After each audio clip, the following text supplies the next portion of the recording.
what the majority of people are suffering with now are symptoms or signs of metabolic syndrome. Its root is insulin resistance. So we are over-nutritioned, often under-muscled. And so what happens, the body starts to resist because it's never lived in an environment where it's had over-nutrition. It's had the complete opposite. Does that overnourished mean you're eating? We're eating too much of the wrong food and we're not moving enough. You would think that longevity sounds like a fancy term with lots of drugs and stuff that you get from the clinic. But actually, when you understand it, it's not. Are you sleeping enough? Are you eating healthily? Are you overnourished? And our expert on the show today is going to show us the steps we need to follow so that we can live a healthier life. So welcome to the show, the incredibly smart and talented Dr. Nas. I think the traditional belief amongst most people, including doctors, is that Alzheimer's is inevitable. Well, it doesn't have to be. There are definitely people who are genetically predisposed, but I mean, there's a reason why there's been a huge boom in Alzheimer's, even if you correct for an aging population. The thing with longevity and medicine in general is it's evolving all the time. You can't have firmly held views. You have to adapt with the science and the evidence. Was COVID a scam?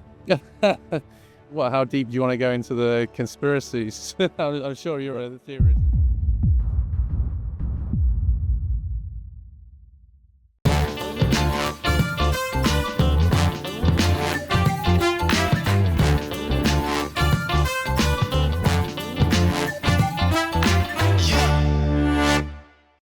Dr. Nas, thanks for coming on the show. Absolute pleasure to be here. You're one of the first made in Dubai guests on our show, so it's good to have you here. I know that you've been here for 10 years now, and I met you many years ago going, I need to feel better about myself. I need to live longer. And I was advised I should go and speak to you.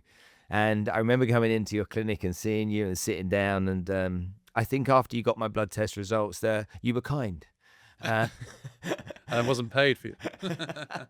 It was like, some of these problems exist and some of those, and maybe you should change a few things like that. And I just imagined as I left and got in my car that you walked out the back and spoke to one of your colleagues and went, oh my goodness me, that guy needs some work. But for the benefit of everybody else that doesn't know you and people that are around the world now that are listening in, finding out about Dubai and people that have made it in Dubai, tell us a little bit about your business and your backstory, and let's give people some context. Yeah, no, thanks again for having me. Absolute pleasure. So, yeah, started off in the UK, born and brought up and trained as a physician. Ended up sort of delving into general practice. I mean, they're called family physicians out in the UAE in Dubai. And a large part of that was because I didn't really find myself drawn to a particular kind of subspecialty. I wanted to kind of be a bit more of a jack of all trades because I kind of saw how it all tied together. And then really for me, the turning point was because I was into my own health and optimizing kind of for sport, the more I delved into trying to deal with that or handle that equation, I realized how disconnected it was from the way we were practicing and the type of medicine that we were offering to people. And so I came across functional medicine, which I guess we can talk about later. And it's really a lifestyle approach to kind of healthcare. It's a more holistic approach to healthcare. It's preventing disease. It's trying to reverse disease. You can't really, or certainly at the time, sort of 10, 11 years ago, you couldn't offer that in the UK. It wasn't the environment, various kind of forces. People didn't have that kind of health-seeking behavior. It was a public system. Everything was about cost effectiveness. There was no sort of cash pay. And then Dubai, kind of land of opportunity, a bit more of a forward-thinking society. This is around about sort of 2015, 16. But even then, it was still kind of quite niche. You probably had a small sort of segment of society who kind of knew what it was, had heard of kind of inklings in the US of this type of practice. So it was a tough sell, but I kind of realized that if I wanted to offer it, it had to be my own business, because every time I met with kind of CEOs or owners of clinics, they didn't really get the model of care. It was all about kind of what revenue can you get? What, is this, what surgeries are you doing? What procedures can you do? And then, we set up DNA and COVID happened, and we fortunately grew because I think people started to take far more interest into their health, and it's become a top 3 priority. And we're now 6 clinics in the UAE, and we're looking to expand beyond. That's fantastic. So there's two clear directions for us to go in today. One is how you build a business in the UAE, okay, and number two is really understanding what longevity means and how you live a better, healthier life. And if I go back and try and think about how it was many years ago, it's like, how could you prevent cancer? How could you prevent a stroke? How could you prevent a heart attack? And they were the kind of things, that you would talk about. What kind of stuff did you do to avoid those major illnesses? But living longer, there's people out there that say when your time's up, your time's up. Is that a fair assumption, or do we cause our own demise? I think that was the traditional viewpoint, but I think that's it. People's behaviors changed. People are realizing, I mean, that you would divide longevity into two segments. You've got how long you're living, and then it's the quality of life that you're living during that period of time. People have definitely got interested in both of those aspects. I think the priority for most people, if you said to them, you can live till 90, but live like a hero till 90, and then you drop dead the next day, versus live to 100, 110, but you spending 20, 30 of your years of your life decrepit, they would probably take the former. Uh, so I think people are realizing that it's something that they can influence through very simple means. I mean, okay, you've got all this sophisticated biohacking, but ultimately it comes down to lifestyle, and people are realizing that they need to be analytical about their kind of lifestyle. Is you would have a dashboard about your financial health, but equally, why wouldn't you have it about your own personal health, which was arguably more valuable? I think the other thing when it comes to living longer, you've mentioned these main causes of death: cancer, cardiovascular disease, dementia. Part of living longer is avoiding these causes of death in your 60s and 70s. So we're still having the conversation around those diseases, but it's then not just about preventing them, it's about how you can thrive as well during your lifetime. It's interesting for me, and I think anyone that's been exposed, for example, to someone with dementia, that's essentially their mental health versus, taking a cardiovascular issue with their physical health. And it's like you talked about living longer and having a quality of life. A quality of life in a wheelchair is no good, but also a quality of life whether you're physically fit and you've completely lost your memory and stuff. That's no good either. And, after spending some time, I have a friend whose mother has dementia. And whenever I spend time with her, I just think how sad it is for her, because she's fit as a butcher's dog when you see her. If that could have been prevented, or if something could have been done to slow down the acceleration of that dementia, then surely that's the best gift anyone on the planet could ever get that suffers with that. And it's worth everything, isn't it? It's priceless. Yeah, and I think that's part of the travesty of the way that the regular health system treats disease. I mean, you've had researchers into Alzheimer's targeting this whole area of like buildup of plaques, amyloid plaques in the brain, and that causing Alzheimer's. At the end of the day, it's almost like the cardiovascular story. The plaques are just a sign of an underlying process that's been going on for 20, 30 years.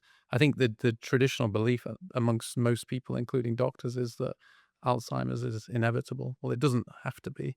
There are definitely people who are genetically predisposed, but I mean, there's a reason why there's been a huge boom in Alzheimer's, even if you correct for an aging population.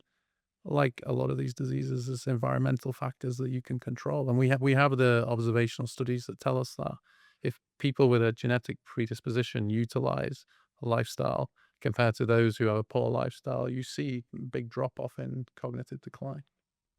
You talk about weight loss, and then you try and link weight loss to longevity again, and how people live their lives. And he was kind of like looking at how everyone poo-poos something.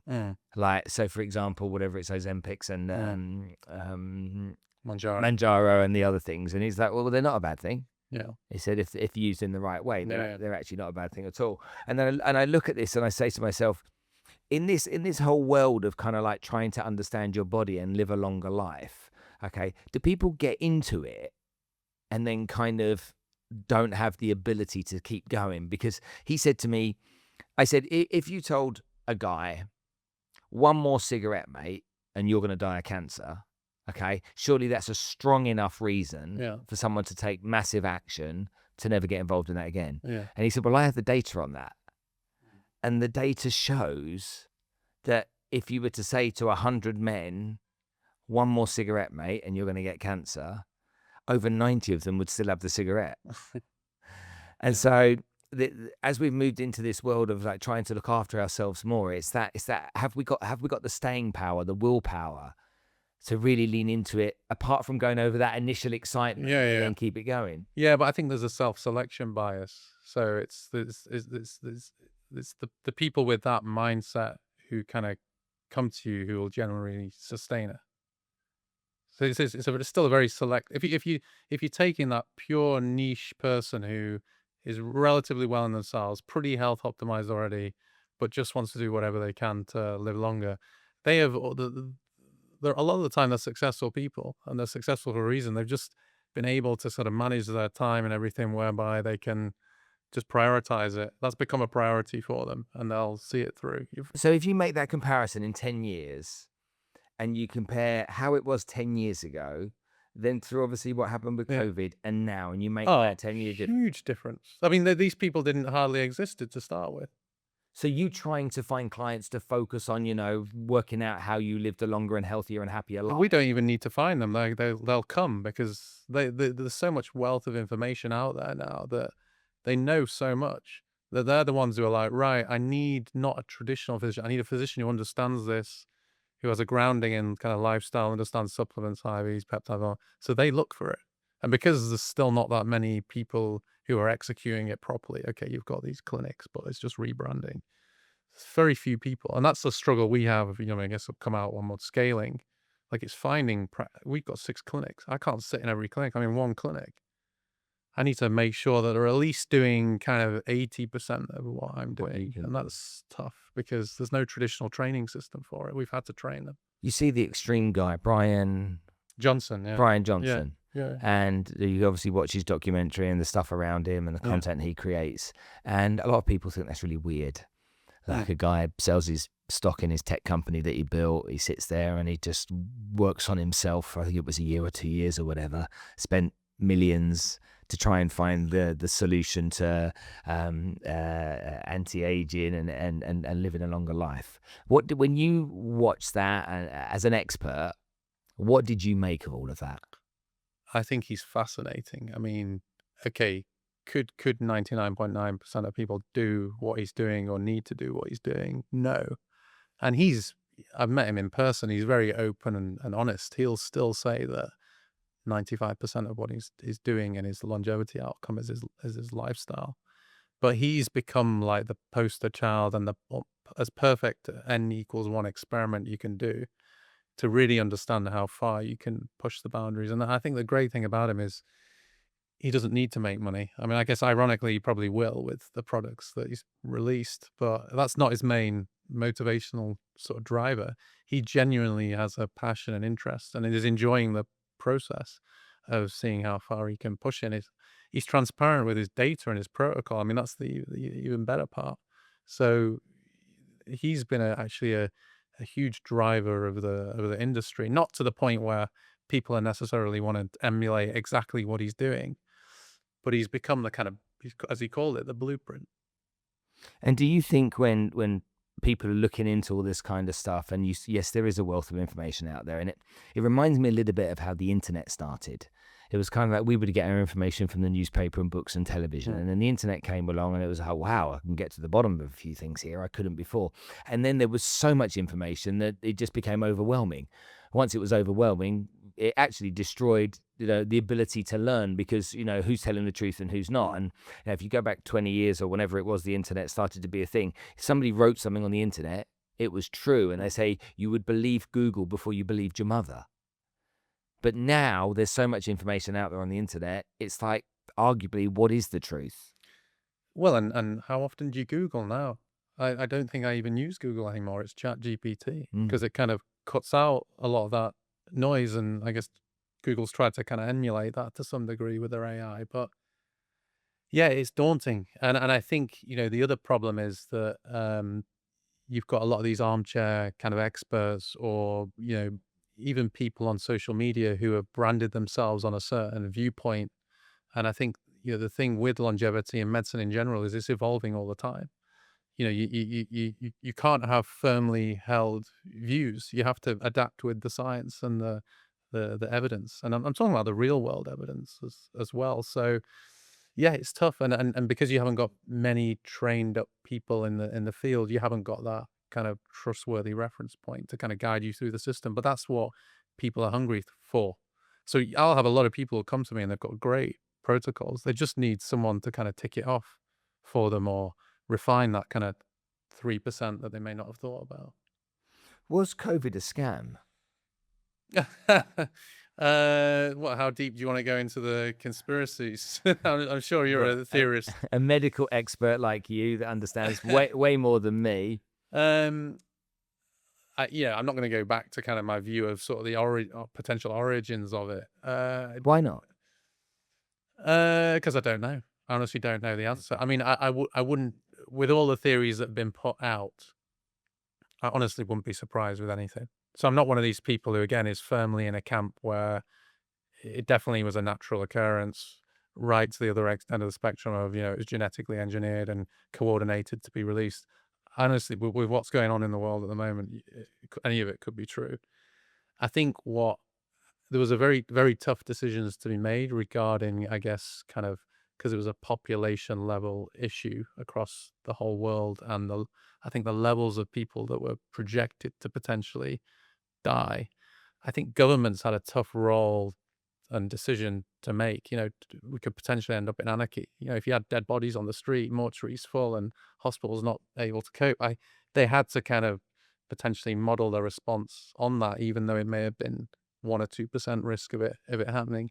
I think it's easy to look back in reflection with rose-tinted glasses and kind of take models of Sweden who actually were vindicated in the end. I mean, I remember how much the health guy got completely cacked on, and he Got came destroyed, out, yeah, and he proved the whole herd immunity concept. And actually, they didn't end up with more deaths. If anything, it was lower. I haven't looked at the stats in the last few years. So I can't tell you whether it was a scam or not, but there was definitely an inflection point for us when it comes to But when you longevity. then look at vaccines, Hmm. okay, it's almost like coming to you for solutions and whatnot. If I came to you and said, you know what, we've been working on this for the last few weeks. Okay, we've tested it on a few rats. All right, we think it's going to work. Okay, and it's going to help you X, Y, or Z. Yeah, fancy having a go? Oh, yeah, exactly. So I think when you're coming down to kind of the way that the vaccine was rolled out, I mean, the data's out there. Again, I've not looked at it recently, but certainly a lot of the populations of people that it was pushed on was, completely unnecessary. I mean, if you look at kind of the risk benefit profile, particularly in younger people, kids, teenagers, and young healthy adults, the risk benefit profile was clearly weighted towards risk. So on that level, yes, I think it could have been executed far more reasonably and effectively, particularly when you're dealing, as you said, with a vaccine that's not gone through a proper process. I mean, I have heard of research that's come out that's shown that there's been jumps in incidence of certain conditions in certain age groups, like younger age groups, and unexplained deaths that has come along since COVID. So yeah, who knows? I think this will all come out. But sufficiently so during COVID, it made people stop, and this is where your business, you say, really took off because it it made everyone start thinking. What were they thinking exactly? I suppose that's the thing that it's like, well, did they get worried and they say to themselves, I want to look after myself in ways I haven't before? Were they looking in the mirror a bit too much and realizing maybe there was too much beer and red wine going down? Or what was the driver, do you think? And what were the people saying to you? Yeah, I think there's definitely multiple drivers. So we all know people who were either friend or friend of friends that passed away who you would never have expected to. As in a traditional sense, they were considered well. They weren't certainly sick. So I think people felt vulnerable. Um, it wasn't good enough just not being sick. They wanted to be healthy. I think it was also a period of time where people, were they had a lot of time on their hands and went either way. Some became really fit and that motivated them. And then others went the completely other way and came out of COVID, metabolic mess. So and plus at the same time, because of the issues with suspicions around how the jab was rolled out, They also developed a kind of distrust of the health system, plus a realization that if people were going to get healthy, the health system's not set up for wellness; it's set up for dealing with sick people. So I think there was a few things at play. And so, adding all of those up, whatever that one reason was, or those many reasons that that person came to see you was, they came into your clinic and sat down with you. And what is the journey they go on? Yeah, and I think this is kind of, speaking through the lens of what is longevity, because I think automatically when people talk about longevity clinics, and actually, for the record, that's just a term that's hijacked kind of commercial gain. People think of kind of biohacking, infrared, cold baths, saunas. That's not what we focus on. True longevity is really understanding your baseline health, almost utilizing a pyramid approach. So getting your lifestyle in order, going up the pyramid to how can I optimize my nutrition, whether that's oral, IVs, getting to the next stage of peptides, adding on things like infrared, hyperbaric, and then going to kind of the pinnacle of sort of stem cells, exosomes, if that's relevant to you or whether that's where you want to go.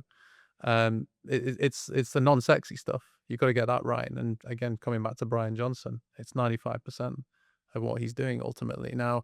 And I think this is important as well because people often don't consider the trade-offs when they're doing an intervention, whether the cost or the time. If someone said to me that to get the health benefits of hyperbaric oxygen, I'm going to have to turn up for 2 hours a day, 5 days a week for 3 months, putting the cost aside, I'm not going to go and do that because what's the incremental benefit? So I think people often forget that they're absorbing a lot of time and energy and money into a lot of these treatments or interventions without potentially even getting that. That makes me feel like Scientology.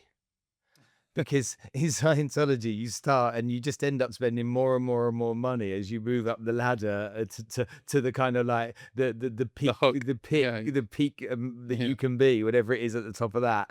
And so I think about that because at the end of the day, this is all cost, isn't it? Mm. And if someone's earning, I don't know, 50,000 dirhams a month, 100,000 dirhams a month, it's like how do they can afford some things and their medical insurance, I'm sure, will cover some things. But as you go up into this kind of peptides, above peptide, hyperbaric chambers, they're very expensive and so on and so forth. You get into a place where, is it reserved for the elite? Is it only the elite that can come in and sit down with you, Dr. Nas, and say, well, I have an unlimited budget, save the day? But then I guess that's the point from before that a lot of the good stuff or most beneficial stuff is for free.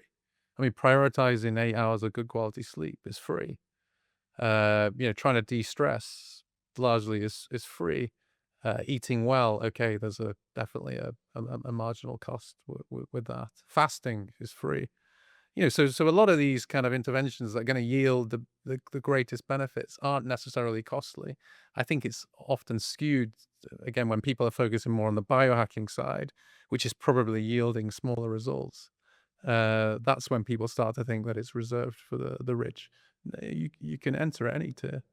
So without destroying your business on this podcast, in essence, if people do get a good night's sleep, they do eat healthy, they do focus on the basics and do a good job of the basics, they're giving themselves a fighting chance anyway. Oh, 100%. But then also, I mean, there's no one size fits all. I mean, take nutrition. I mean, the problem with nutrition is it's a complete minefield when it comes to kind of evidence and research, just because of the cost and the sort of long-term trials controlled trials that you would need to do. So it's all kind of observational evidence and kind of correlations rather than causation. So people are just kind of like looking at that and kind of still, we all think to ourselves, what is the perfect diet? Everyone will talk about the Mediterranean diet or carnivore or veganism or somewhere in the middle, but ultimately we were just having a conversation before, you speak to 10 people, you'll get 10 different opinions on what the best diet is. Yeah. Ultimately, there is a level of personalization within a certain playing field. And I think that's what people need more of when it comes to myself and my clinic.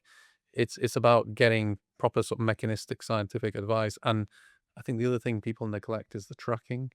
So, we that's a change we've seen. Historically, in Dubai, everyone would get, or a lot of people would get health screening, annual health screening as part of their insurance. No one used it till after COVID.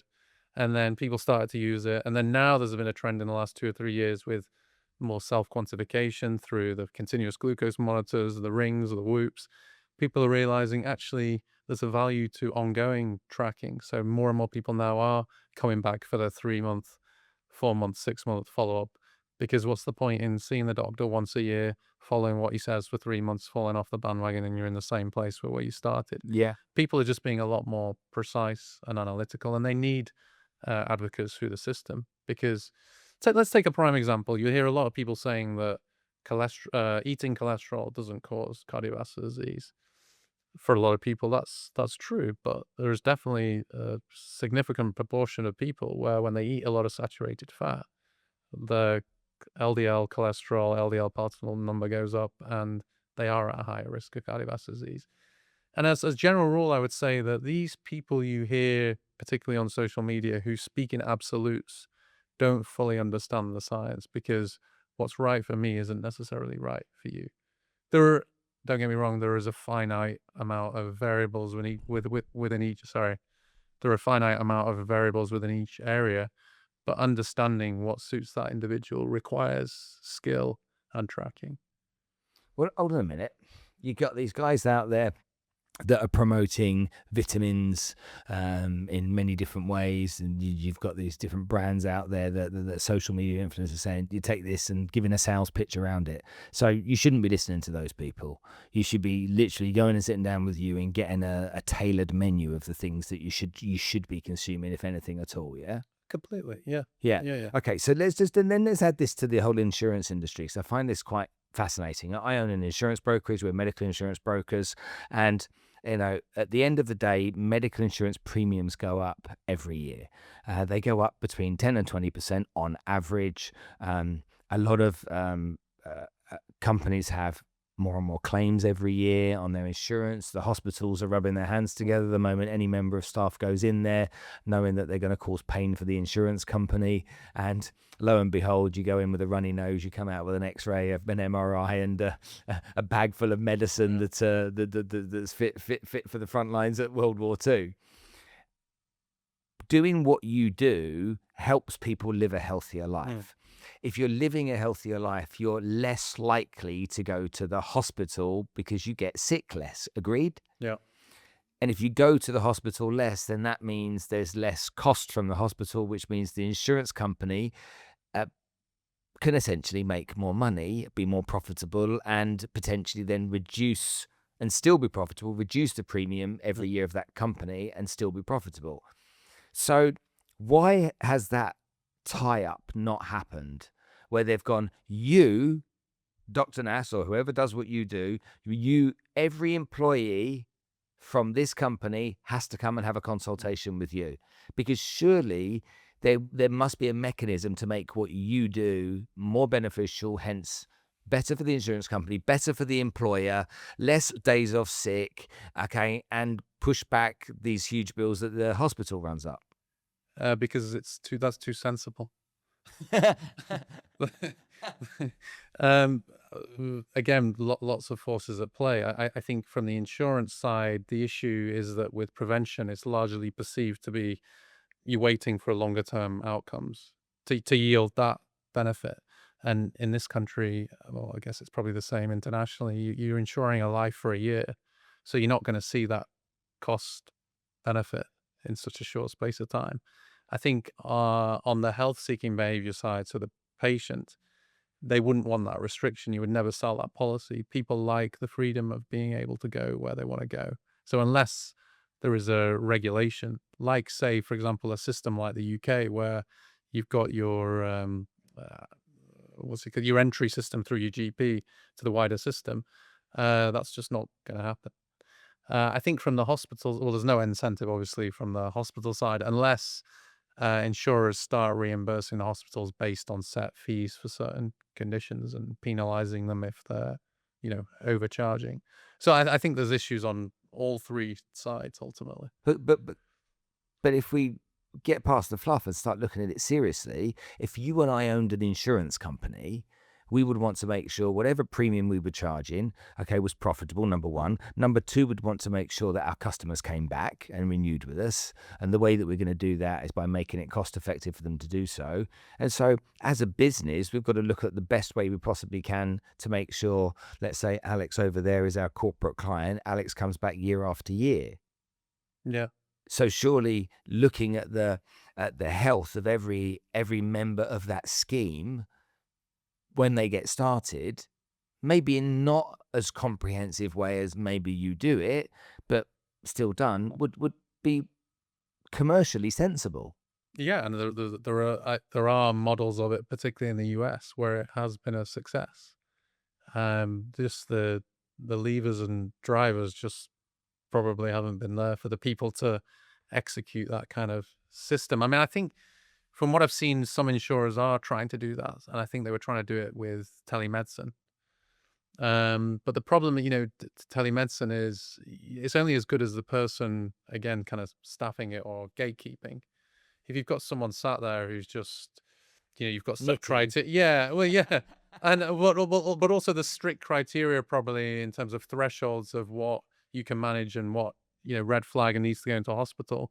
And there's probably not that much freedom of the doctor being able to make the decision by of trying to sort of manage it. It's just not going to be that effective. You may even end up increasing costs and I think that's what happened with a couple of these insurance companies. They took on board these telemedicine companies and they were paying them a fee and they weren't gatekeeping anything. They were almost double consulting. And I So think to give people context there, basically people would call up the telemedicine, the doctor online, basically have a chat with the doctor online, and they would still end up going to hospital as well. So it didn't solve the problem at all. yeah, and I think there needs to be a fundamental change in the whole ethos of the system to swing it back to more of a UK type model. We've been modeled too much on a US system, and you almost get to the point where you're so far down the line it becomes so hard to reverse it. I'm not saying that it can't be done, but I'm not kind of, I guess, an expert in that field. In every example of life that I can think of, prevention is always more cost effective and better than cure. And so what we're dealing with here is prevention. This is literally what you do. You prevent what could happen. So why doesn't the government want to champion that in every country around the world and say, let's do everything we can to focus on prevention and champion that, because that's where we can take it. That's where we'll save ourselves in a national health service, millions, billions, whatever it may be. But there's always conflicting forces at play. I mean, there's very powerful people and lobbyists who are making a lot of money. I mean, I guess it's interesting to see how far RFK Jr. gets with his, changes he's making. I like what he's doing, but I just don't think he has enough time to do what he's doing. But I mean, if you start to unravel what goes on in the US system, and it's bizarre, like it's a foreign concept. Someone goes to accident and emergency in the US, they're landed with ridiculous bills regardless. But I mean, there's a discrepancy in what you get charged based on whether you cash pay, but also what type of insurance you have. Mm-hmm. It's a Makes no huge sense. Yeah, it's a scam of an industry. And then you've got the medical, the pharmaceutical industry that at the end of the day just want to sell their products. Yeah. So the more times, tramadol's, or whatever it may be is prescribed, the more time XYZ drug is prescribed, the better for them. So they're going to fight for tooth and nail to get that sold. Exactly. And then from the health seeking behavior side, the patient kind of thinks, well, okay, yeah, probably what's going on isn't right, but I'm not paying. They think they're not paying for it. So it's going, oh, why not? I'll go and get an x-ray. I'll go and get, why not walk out with a bag of 10 medications? When you were a GP in the UK, when you were a doctor, you would have had medical insurance reps coming in to see you from Eli Lilly and Merck and other companies with, use our brand of this or our brand of that. How do you deal with that? See, actually, in the UK, it's heavily regulated, and the majority of the work that you're doing as a GP is still within the NHS, even though you may be working for a private company that's contracted by the NHS. So, and it's very heavily kind of monitored, and it's all about cost effectiveness. So actually, if you start kind of prescribing outside the box, or, a branded version that's 10 times more than the generic that's available, that will get flagged after a period of time. Or, you'll be penalized as, I say, a practice. So there wasn't so much of that issue. I think that's probably more of a problem in a fully sort of private system like what we have here. We have here, yeah. Yeah. Okay, so then you're sitting there dealing with drugs and medicines and vitamins and all kinds of concoctions. How do you choose what's the right thing to push on to your clients? Yeah, I mean, actually, the vast majority of the stuff that we're doing is not we're not using a lot of branded pharma stuff. Yeah, a lot of it's kind of generic. There'll be certain, for example, take products like peptides or exome stem cells. These are provided by certain private providers, but we're under no pressure to use them. There may not be many players in the market because it's such a subspecialized kind of area, and there's a lot of barriers to entry. But we pick the people where we feel that they have the best product. We're not incentivized any other way. And most people listening to this, not most, that's not fair. Some people listening to this right now will go, what did he just say? What's a peptide? And what were the other two things you said? Exome, stem cells. Exomes, stem cells, and peptides. With the greatest respect in the world, I think people in your world should try and change the wording. Can you tell me in plain English, what is an exome? So exosomes. So these Exosomes. So you have stem cells, which are essentially a type of cell that we're all born with, and as we're getting older, your stem cells are reducing. Stem cells are valuable because they have the ability to regenerate the body. And part of aging is stem cell exhaustion. So by introducing stem cells to the body, you are increasing the regenerative capacity of the body. And they're being used in people who are just purely like longevity seeking, or they're also being used in people who are, with a genuine sort of illness. Illness or an injury. So is a stem cell specific to a certain part of your body, or can I go and buy a box of stem cells to shove in my shoulder because it's hurting and I'm getting old? So I guess cutting a long story short, if you're actually using a proper regulated stem cell product, no, you're having to get it from a lab under certain conditions and being delivered in a certain way. But is it typically stem cells are just one thing that can be applied all over? Exactly. Yeah. So there's no variation. So you would use the type of stem cell you're using. You could use it as a intravenous infusion. You can use it into a joint. You can use it into your hair, your skin. And exosomes are a byproduct of the process of making stem cells. So when you're making stem cells, you start off, let's say, with 100 stem cells. You're having to culture them. You're growing them in a lab to get to the desired amount, say 100 million. A byproduct of that process, the stem cells will produce these exosomes. So exosomes are kind of almost like a wedge between. Remember people talking about PRP, platelet-rich plasma, and they would, do a vampire facial, or they do it for their hair growth. Exosomes are like a step way above that, and then in terms of regenerative capacity, and then at the pinnacle, you've got stem cell therapies. And what's a peptide? Peptides, chains of amino acids, proteins, not the collagen peptides that people think about, or the skin peptides, although you can get them in cream form. These are, generally speaking, injection-based peptides. Some are oral or intranasal. And it's a huge area of, I guess, wellness, longevity medicine. There's almost like a wedge between supplements and medications. Strictly, you could argue they're medications because they're prescribed, although a lot of people may go online and get a product of, I guess, dubious potential quality. And they all have different roles. Some peptides will help hair and skin. Some will help immunity. Some will help regeneration. Others lean muscle mass. These GLP-1s, the Mounjaros, Ozempics, are just pharma branded peptides. Insulin is a peptide. Mounjaro and Ozempic are peptides. Yeah. I thought Mounjaro and Ozempic was a medication taken for people with diabetes. So they were originally FDA approved for diabetes, and then some of them became FDA approved for weight loss. But the active ingredient in those, so take tirzepatide, which is the generic of Mounjaro. They are proteins which they're called agonists, so they're attaching to certain receptors. Mounjaro attaches to 2 receptors, and that's how it's exerting its effect on hunger, fat metabolism, liver metabolism, insulin levels. Okay, folks, let's talk about real estate. Now, a recent partnership that we've just established on the podcast is with AYS Developers. Luxury properties with high-end finishes from people that really understand the subject. Often in Dubai, you'll find stuff that is maybe substandard. With AYS Developers, you're not going to see that. You're going to see fantastic properties that you can buy, you can invest in, you can make your home on Dubai Islands and other places too. So go visit aysdevelopers.ae and check them out. I promise you it'll be worth the trip. If you were to take a group of 100 men, 55 years old, so my age, okay, and go through their blood tests and everything, urine, all that kind of stuff that you do, the tests that you do, and look at the results. Out of 100, are 8 out of 10 kind of the same symptoms, the same type of thing, you know, maybe high blood pressure or high cholesterol? Is it generally most are similar?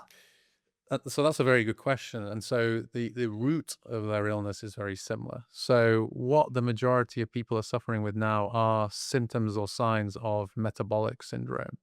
Okay. What is metabolic syndrome?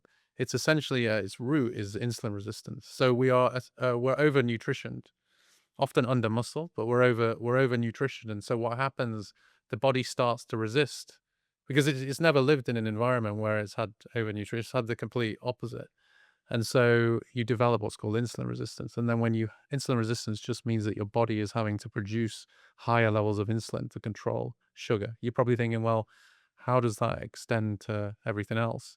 Well, a lot of these hallmarks on blood tests, whether it's high inflammation from your CRP, whether it's your high LDL and triglycerides, and sometimes low HDL, which is the good cholesterol, whether it's a high uric acid, whether it's high liver enzymes, all of these are consequences of insulin resistance. So yes, I would say that probably 80+%, you near enough hit the nail on the head, of men around our age plus are suffering with various stages of that process. And that's actually the driver of these conditions that we're talking about: cardiovascular disease, dementia, cancers even. And so if 8 out of 10 are suffering generally the same stuff, I'm glad the way you said our age. I'm nearly 10 years old, Yeah. so I'll take that. Yes. And I look at that. Okay, so just so we've got this clear, what did you call it? Overnourished, not overnourished. Overnourished, undermuscled, overnourished. Did you use nourished or did you use nourished? What did you use? Overnourished, undermuscled. Over what? Did he say that? He didn't say that. He said something like that. Overnourished. I said overnourished. You did, yeah? No, overnourished. Overnourished. Okay, so yeah, basically we're eating too much. Does that overnourished means you're eating? We're eating too much of the wrong food and we're not moving enough. Okay, so that's for the main, yeah. We've got too much coming in, and the insulin resistance comes because we've just got way more than we could ever deal with. Okay, fine. Those 80%, are you prescribing those 80% to do generally the same thing? So there's a finite number of interventions that you're utilizing. But the thing you've got to realize. Well, hold on. Let's go through the interventions you can utilize. Let's list them as simply as we can. Yeah. So if we take the 4 pillars of health, so nutrition, exercise, sleep, stress. Let's take nutrition. There isn't one script. I mean, a lot of people would say, well, you just put them on a low carb diet. But then, the circumstances were, well, the person's not eating enough protein. So if they're not eating enough protein, you put them on a low carb diet, and they're, and then factor in maybe 1 or 2 of them are vegetarians. You've got to adapt basically what you're telling them. There could be someone, for example, who's highly stressed. You're not going to tell them to intermittent fast, because if you put someone in a 6-hour eating window and they're finishing eating at 7 p.m. and they're not going to eat till 2 p.m. the next day, they're already waking up underslept, ready to go to war in the morning, exaggerated stress response in the morning. They're having a coffee, puts it up even more, and then the brain doesn't see any calories. So that's going to backfire because even high stress hormones contribute to insulin resistance. So that, I think, gives you an idea that it's a bit more complex than just have a Mediterranean diet, intermittent fast, go and do some HIIT training and lift, go and meditate and go to bed at 9. Yeah, in a really simple way, it is if you're creating population level advice. But there's always one or two nuances with the individual that unless the physician, and I think that's a big issue, unless the physician really understands the mechanisms of how everything ties together, you're not going to get the right advice and you're going to end up frustrated because they will have told you to do a low carb carnivore diet and then your inflammation, your cholesterol goes up and then you run into other problems. Are you better at what you do for a living as a specialist, or are you better as a businessman? By myself, I would by myself as a physician, for What sure. if you could only choose to do one of the two and spend the rest of your life doing that, and you couldn't do both, it wasn't an option, what one would you choose? Oh, definitely what I'm doing in terms of healthcare. I Being mean, a physician. 100%. I Okay. mean, And if you were to give yourself a mark out of 10 as a healthcare expert, you can't use 7. yeah. What would you say you were? Just on it, an honest person telling me honestly. It's a tough one because it depends how you're benchmarking. But if I'm benchmarking against, The best of the best in the world. yeah, Whoever you know, I don't know. Yeah, I mean, some people look at, I don't know, they'll take a Gary Brecker and they'll say yeah. he's great, or they'll look at Brian and they'll say he's mastered the expertise around it. So Yeah, no, well, so I guess the important thing to point out is that there's a difference between people who are kind of experts at putting it all together at the grassroots in a practical way and seeing people. Of course, there's people with ridiculous knowledge in longevity or in a certain sub area or who understand on a lab level like the processes of longevity better than me, hands down. In terms of actually practicing the grassroots, look, I've been fortunate that it's something that I've been interested in for nearly 15 years. I've been practicing in an environment where I've had high volumes of people with diverse issues, and they are your best teacher. I mean, it's Okay, let's ask it another way. How many people have you worked with over the last 15 years? How many people have sat down in front of you? Look, I'm with you right now. You've done the bloods for, or whatever it is. yeah. I mean, this. I guess this is one of those Cambridge questions. So I get 15 a day for 5 days a week. So that's 60. 75. So is it? Yeah, yeah. 75. 75 300, times. 300 a month. Yeah. 300, so that's 3,600 a year. That's 36,000, and half of 36,000 is 18,000. So that's 46, 4,000. That's per 15 years. Yeah. So it's a relatively big number, and Yeah. so and so I've developed an experience where I think combined, and I think this is also important. You've got to have a passion to want to just keep learning and reading, because if you Yeah. don't, you're just going to get left behind. And it's one of those funny scenarios where the more I read, the more I realize I don't know, but I know that I know more than Yeah. the It's other like people. being in software, isn't it? Yeah. You're dead if you don't keep following Yeah. what's going on. Okay. And so, sorry to get to it. A single number, I would say 8. 8 out of 10. Yeah. Okay. And as a businessman, what would you give yourself an entrepreneur? You see, I guess, I'm fortunate because, you don't set up, often you don't set up businesses just by yourself. I mean, I've got a partner in the business who's great with, the finance and, operations. I guess. You know what? I feel like I'm talking to a politician. I just don't want to take all the credit. I thought it was the other way around. Yeah. I was going to be really humble. It's like, no, well, it's all about me, really. Yeah. I'm a great practicing physician, and I'm really good at being entrepreneur. No, I think, doctors generally aren't great businessmen. I mean, yeah, I've done an MBA, but we all know that an MBA doesn't make a good businessman. It gives you a grounding to understand concepts.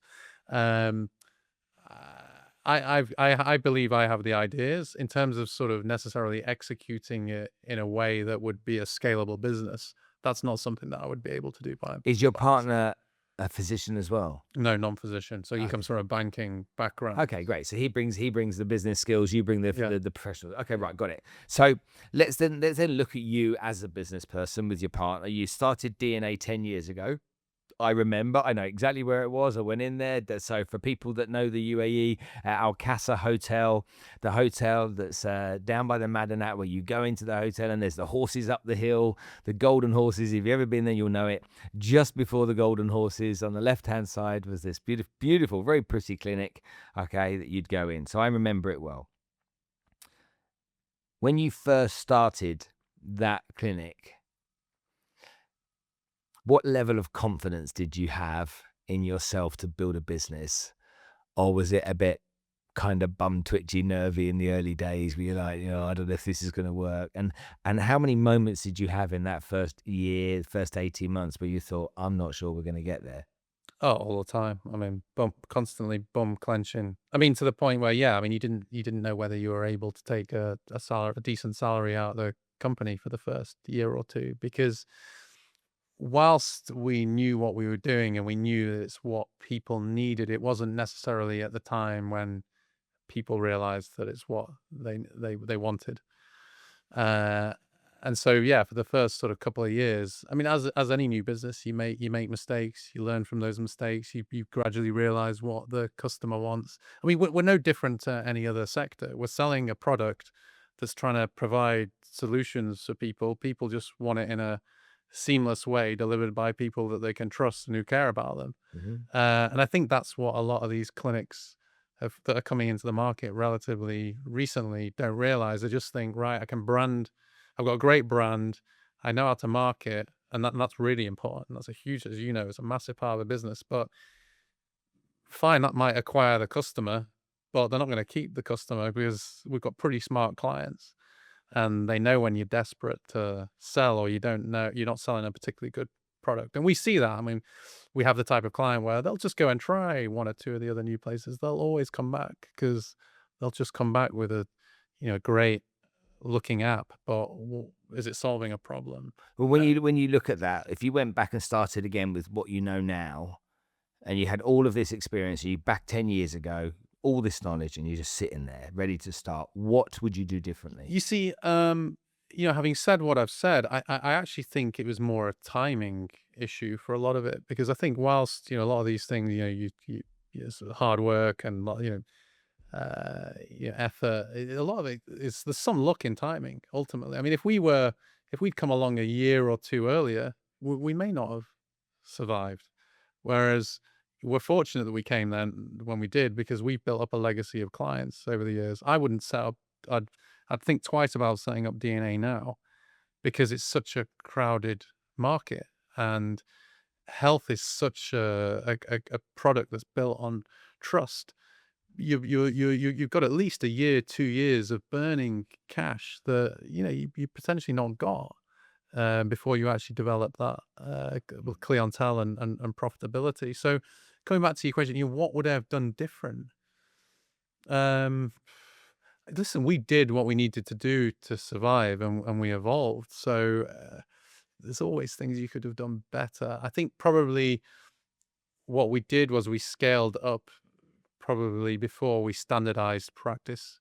So, for example, I was sat there and I never had to think about scaling what I do, replicating what I do. But then you're bringing new physicians on in an area where there's no formal training. They can do affiliations and courses.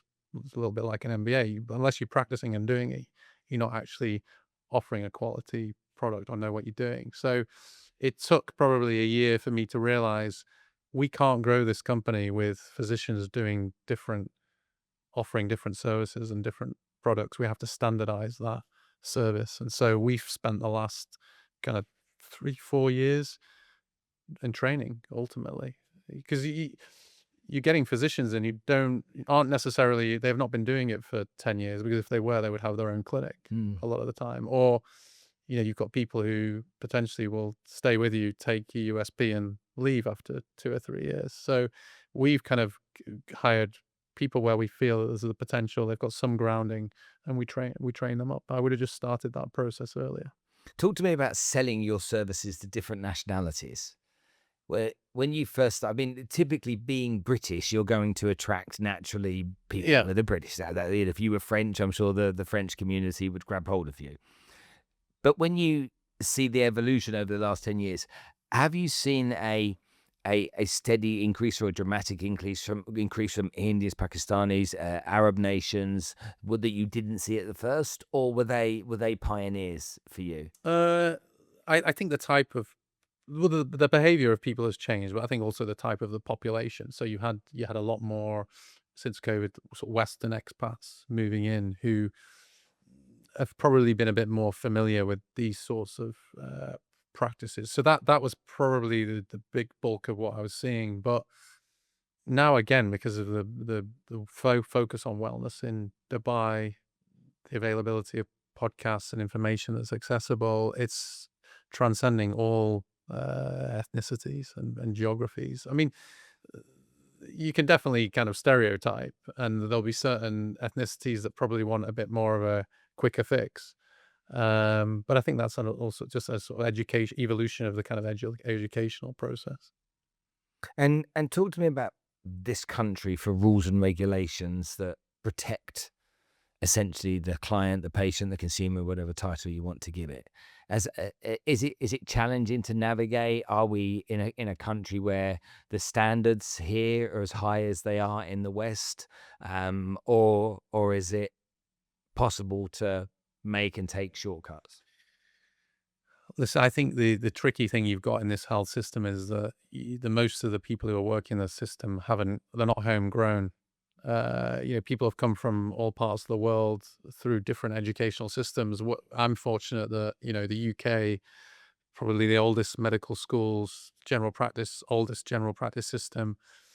We spent, hours and hours on like the soft skills and the consultation model.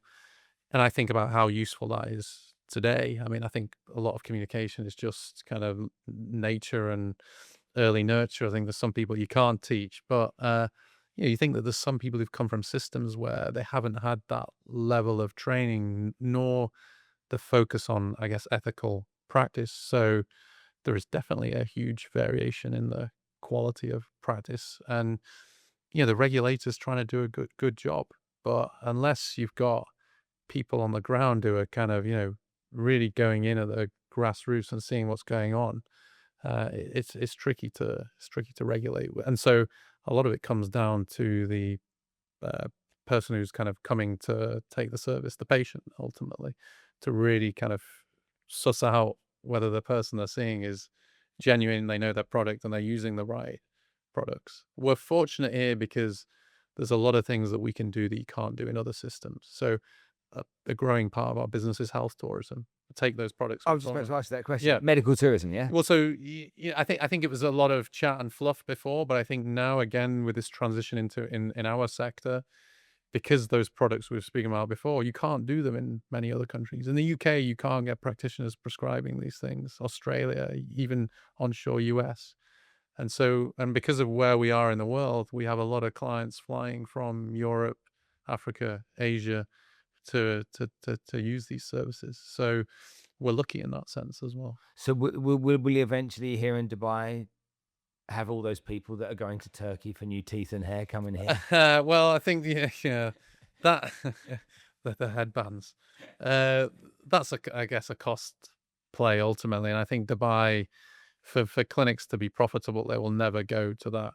Well, I think majority of clinics would never go to that kind of price point. So you're always going to have a segment of market that's going to travel for lower cost healthcare. Is it sizably cheaper? Oh, well, I mean, the sorts of services that we offer aren't offered in Turkey, but I mean, if you're No, I talking mean, about the teeth and the hair. well, again, actually, that being said, I'm not in the area, but I'm sure, again, you could get some turkey teeth done for a few hundred dirham a tooth, right up to, a few thousand a tooth. So it's all available. And we've all seen those people. And the last few questions that I've got, when we look at DNA Health and the clinics that you have, you as I said earlier, that you're 6 locations, and having those 6 locations and expanding has probably been a challenge because of having the right people and wanting to keep that quality of service and quality of advice there. You're talking about creating a franchise model. That must be hugely risky. So how do you keep control with the franchise model in this particular sector and go out of the country into other parts of is it Middle East that you're going to go? GCC. Yeah, other parts of GCC, and maintain this high level that you essentially invented. Because you invented the DNA Health way. It comes from you and your passion. How do you do that? And that's the $1 million question. And I think it comes back to kind of this realization that we had to standardize our models of care. Now, we feel that we've got and are getting to a point in other services where we're bringing people in line, but the issue with, I guess, what we're doing is it's very personalized. Coming back to the kind of diet and things, so there's a limit to how you can standardize things. Medicine is, or certainly this type of medicine is always going to require a thought on the physician level and putting it together. And I think in reality it just comes down to kind of ongoing training. We're going to have to be on them like hawks. There'll be face-to-face training. There'll be long distance training. We'll have people managing the franchise, which will probably even, I mean, I even see myself kind of potentially taking a step back to a degree, reducing my clinical time and going on the circuit essentially to make sure that the knowledge is being disseminated and the standards are being maintained. Okay, so obviously there's sheikhs, kings, billionaires, swillionaires, and everything that goes with it, the kind of people that you've probably got on the list as well. When you look at the people that are kind of sitting up there, that ultra uber, ultra high net worth client that you deal with, do they go to another level when it comes to this kind of stuff? And if so, how? Both. So they're obviously the sorts of people who want to kind of push the boundaries and make sure that they're doing whatever they can to kind of hit that peak. So half of it is just making sure that they've done the right analysis and you're optimizing the systems, if you want to call it. Let's take an example. For example, hormonal optimization. You'll hear this phrase, I want to grow old gracefully, or let nature take its course. It comes back to kind of what you were saying earlier about, well, if I'm going to drop dead, I'm going to drop dead. Just let it happen. If you think about our history on this planet, whatever species we are, we're only designed to live to the point of procreation. Mother Nature doesn't care about us beyond the age of procreation. We procreated the species. So it's not normal to live between the ages of 40 and 100. And so our systems start to fail. Our immune system starts to fail. That's a large part why you get cancer. Hormones start to drop off. And so, one of the things that people are looking for is hormonal optimization. And this is an area which was traditionally probably quite taboo or very niche in a certain segment. You're either just considered strange or vain, or you're a bodybuilder, if you're talking about males, for example. Now it's become a lot more accepted because there's been a realization that if I want to hit that health span component and live healthily, whatever age I get to, I'm probably going to need some hormonal optimization to keep there. Otherwise, Mother Nature is going to take its toll. I'm going to see a drop in energy. I'm going to have age-related muscle loss. My sleep's going to get disrupted. So people are really demanding to feel like they were then when they were 25 and 30, when they're into their 60s and 70s, and that requires hacking of their system. There's going to be some people who've won the genetic lottery, but even the people who are living traditionally to 100, they still look old. Like, they may, have the cognition about them and getting around, some maybe even driving, but they still have that old look about them, and people don't want that anymore. What are you trying to say? Well, that aging is inevitable. You can influence What it. are you trying to say? Oh, I'm looking at you, kid. Do I look young for my age? I think, well, I don't know your exact age, but 55. yes. Yeah, I think you look great. Yeah. Fantastic. Yeah. Well, just the very fact that you're in shape. I mean, you've clearly got a low body fat level. Yeah, 13. Well, incredible body fat level. And you will know that takes a lot of effort at your age to maintain that. And that's important. I think coming back to this kind of what's true longevity and what's just a quick fix hack. Like anything in life, it requires commitment and hard work. It's the same with health. Well, Nas, it's lovely to have you come on the show today. I really appreciate you sharing your wisdom and your experiences. I think that for me, it's just cemented further that this kind of stuff is being taken more and more seriously by men every day. And I like that because I'm this guy that was 20 years ago in the Madinat, drinking on a Thursday night as it was back then, or a Friday night. I was eating unhealthily. And slowly I started to take notice of what was happening to myself. And now and at first I felt when I stopped drinking alcohol that I was this weird alien guy, because everybody else carried on. And I wanted to try and be healthy. But now with the benefit of people like you around, people are way more focused on it. And so my social circle now includes so many people that when we go out and we have dinner, we'll have dinner and we won't drink alcohol, and we'll look at the menu, and rather than ordering the rubbish stuff, we'll order the nice and healthy stuff. So it's people like you that are making a difference, and I really appreciate that. You're here, you've built a business, it's been successful. Now it's six branches and growing further. Made in Dubai. All made in Dubai. Yeah. I mean, yeah, it makes me kind of proud to hear that. Here's home now. Been here sort of more than 10 years, and I think it's happening more and more, but there weren't many sort of made in Dubai brands traditionally. And I hope it can, serve as a model for, or certainly inspire other people to, yeah, go for it. I mean, the way I looked at it was I had nothing to lose. I was passionate about what I did, and I knew it was something that was inevitably at some point going to be adopted. And we've spoken about how timing may have been on our side, but there's plenty of people who've come along and failed. So we're obviously doing something right. Dr. Nas from DNA Health, the founder of DNA Health. Thanks for coming to join us on the show today. Thanks for having me, Spencer.